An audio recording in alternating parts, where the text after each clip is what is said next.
Corriendo, conduciendo, descansando, trabajando, dibujando, aprendiendo, cocinando. El momento lo eliges tú. Ya está aquí Ser Podcast. Toda la calidad y la experiencia del líder de la radio, ahora en versión takeaway. Para escuchar lo que quieras, donde quieras. Encuéntranos en la nueva app de la cadena Ser, en serpodcast.com o en tu plataforma favorita. Ser Podcast, donde nacen, crecen y se reproducen los podcasts más escuchados. Cadena Ser, la radio.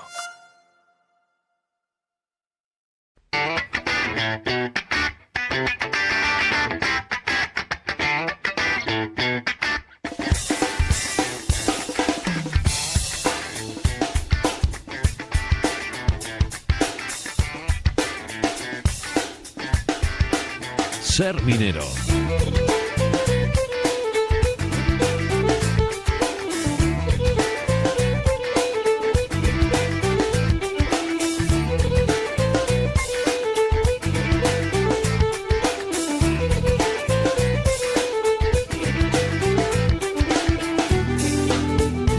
Vamos a poner ahora en nuestro Hoy por Hoy León rumbo a Sabero, hasta concretamente su Museo de la Minería y de la Siderurgia, que lo es también de Castilla y León, para encontrarnos con Roberto Fernández. Aquello nos sirve también muchas veces de plataforma para viajar a otros rincones de nuestra provincia, siempre con la misma guía, lo que nos mueve en esta sección, el ir conociendo en profundidad la tradición y la cultura minera leonesa.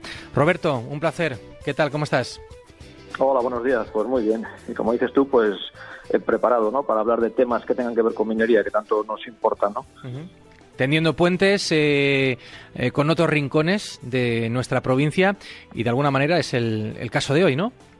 Pues sí, mira, hoy vamos a aprovechar además que, bueno, pues que es primavera, ¿no? Que como se suele decir, los días son más largos, que apetece estar mucho más al aire libre, y por ello vamos a proponer una ruta a nuestros oyentes, una ruta en torno al patrimonio minero. Y en este caso, pues ese puente del que hablas lo vamos a tender hacia el Bierzo, que tanto nos gusta, ¿no? Al entorno del Coto Wagner, y lo vamos a hacer acompañados de Francisco Arias, de Paco, que lleva ya muchos años recorriendo estos lugares del Bierzo, diseñando rutas y dándolos a conocer a través de sus publicaciones. Y hoy le hemos pedido, bueno, pues que nos hable de una ruta que además ha publicado no hace mucho también en la Nueva Crónica de León, y que da a conocer un entorno, bueno, tal vez bastante desconocido, que es el del Coto Wagner y esa zona del Bierzo.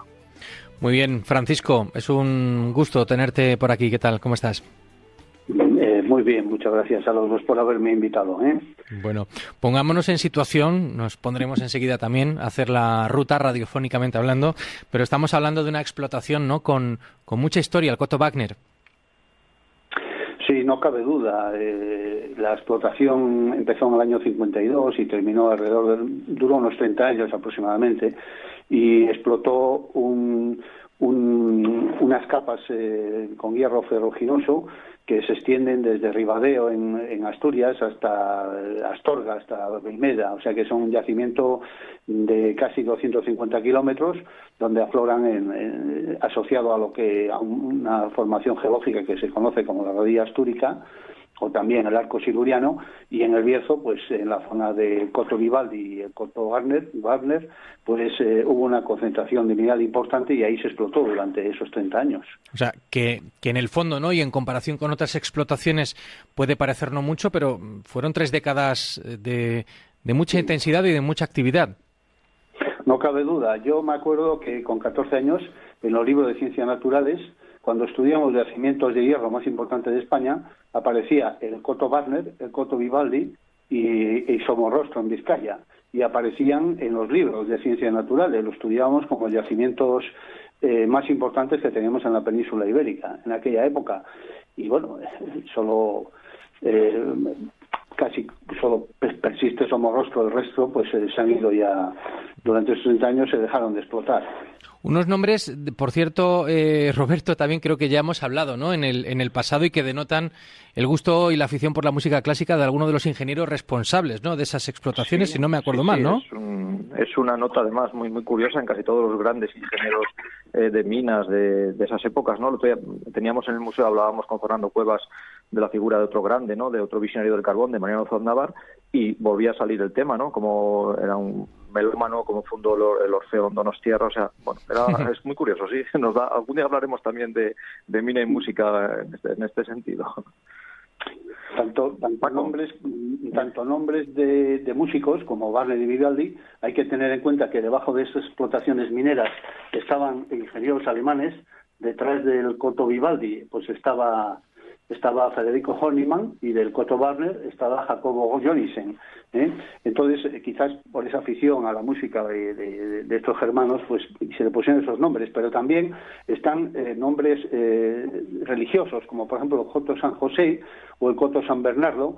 Uno se localiza en el bosque de Varantés, muy cerca de Villafranca del Bierzo. Se hicieron calicatas mineras, pertenece al mismo afloramiento, al mismo estrato sedimentario que llega desde Villagriz hasta debajo de la Magatería en Astorga ya en terreno Maragato, y uno se llamaba el Coto San José, que se hicieron calicatas mineras muy cerca de Villafranca del Bierzo, y el otro San Bernardo, en Brimeda, en Astorga. O sea, ya eran nombres de santos, ¿no? Pero tanto nombres de santos como nombres de músicos en estos casos se pusieron a estos yacimientos de hierro, de magnetita y de siderita, que kilométrico, ¿eh? Bueno, Paco, pues entonces nos ponemos las botas de monte y les damos a nuestros oyentes algunas pinceladas, por ejemplo, así a modo telegráfico, ¿no? ¿Qué distancia, la duración estimada o la dificultad de esta ruta que hoy les proponemos? Bueno, la mina, el Coto Wagner, el Coto Vivaldi no se puede visitar porque era todo galería subterránea y quedó todo inundado bajo las aguas del embalse de Bárcena. O sea que no es visitable, era un coto subterráneo y está absolutamente inundado. El Coto Vivaldi, o sea, el Coto Wagner, empezó con minería subterránea, lo cual tampoco es visitable porque están inundadas las galerías, además son galerías de mucha altura, hasta de 40 metros de altura, que han producido sus incidencias en el terreno y son absolutamente peligrosas visitarlas. Pero las explotaciones a cielo abierto, que se desarrollan más o menos desde el pueblo de Paradasolana hasta Astorga, son visitables en muchos de los casos, ¿no? Hemos centrado en mi ruta turística, está un poco centrada en el entorno de los barrios del pueblo de Paradasolana, que incluye dos barrios, y donde se concentró, por decirlo así, la mayor actividad minera, ¿no? Entonces, recorrer en un solo día toda la explotación es difícil, por eso en la ruta que yo publiqué en la Nueva Crónica, pues aparece una parte en coche, de recorrerla en coche, y otra pedestre, ¿no? La parte en coche pues arrancaría desde el pueblo de San Miguel de las Dueñas, visitando los cargaderos de mineral que están asociados a la línea de Renfe que pasa por el pueblo de San Miguel de las Dueñas, y después nos acercaríamos a Calamocos y a Onamio, todo eso en coche, pues haciendo paradas concretas en sitios establecidos ya en la propia ruta, para poder parar 5 o 10 minutos, ver un poco los edificios, las bocaminas, los cargaderos de mineral, y después continuar ya hacia el pueblo de Paradasolana, y muy cerca del pueblo iniciar la ruta pedestre, que tiene aproximadamente 11,5 kilómetros, y yo creo que con las paradas, yo siempre establezco una velocidad media muy lenta de 3 kilómetros por hora para hacer muchas paradas, observar el terreno, estudiarlo y ver un poco el paisaje, fotografías, y entonces la ruta tiene 11,5 kilómetros, pero está establecida unas 4 horas de caminata aproximadamente, y se visitan pues todo lo que es los filones capa explotados a cielo abierto, que son en algunos casos espectaculares, de 80, imaginaros cárcavas o terreno explotado de 80 metros de altura y de casi 1,3 millones o sea, 1,3 hectómetros cúbicos de volumen. En algunos de los huecos cabe la pirámide de Keops, para que hagáis una idea, ¿no? Y después de visitar ese paisaje muy degradado y muy erosionado, donde se pueden coger los aficionados a la mineralogía, pues pueden coger muchos restos de minerales, por ejemplo magnetita, que se distingue muy bien porque es de color negro, muy pesada, y es atraída por el imán, es el imán natural, es el óxido ferroso férico, que es el mineral que tiene más contenido en hierro, y después mucha sidrita, que son carbonatos de hierro de un color rojo, cobrizo, muy bonito a la vista, y cristaliza de forma como el espato calizo, el espato de Islandia, ¿no? Entonces y granates, se pueden recoger durante el recorrido muchos minerales, lo que sean afinados a las mineralogías. Y después Pues en el itinerario pues se plantea ya visitar los pueblos de Parada Solana, los dos barrios que tiene, el barrio de arriba que se llama El Solano, porque pega el sol prácticamente todo el día, a partir de mediodía, y el barrio de Avesero, que es un barrio umbrío donde solo pega un poco el sol al amanecer. La verdad es que los dos pueblos han quedado muy deteriorados por la actividad minera, especialmente el barrio de abajo del Avesero, pero el barrio de Parada Solana pues ha vuelto un poco a resurgir de las cenizas, pero la actividad minera, lejos de establecer la población en los pueblos, como todos pensábamos o como se piensa en un principio, lo que hizo es deteriorar un poco el paisaje y la gente pues fue abandonando los pueblos. La verdad es que muchas veces la minería solo trae fija población, pues en las ciudades importantes que hay en el entorno de las minas, por ejemplo en este caso Ponferrada, pero los pueblos afectados por la minería pues realmente no llegaron a florecer. Vamos, la ruta está, yo creo que ahí se puede ver un poco el paisaje muy degradado por la actividad minera, y sobre todo una cosa que llamará mucho la atención, que no se ve en muchas explotaciones mineras, que son subsidencias, agujeros en el terreno, que a veces tienen hasta 20 metros de diámetro, donde había una galería debajo, y se hundió el terreno hacia el fondo de la galería y quedaron huecos en el terreno que además siguen la dirección noroeste-sudeste, la dirección de las capas mineras. Entonces es una cosa que llama la atención y entraña cierta peligrosidad también el acercarse a esos pozos mineros hundidos, ¿no?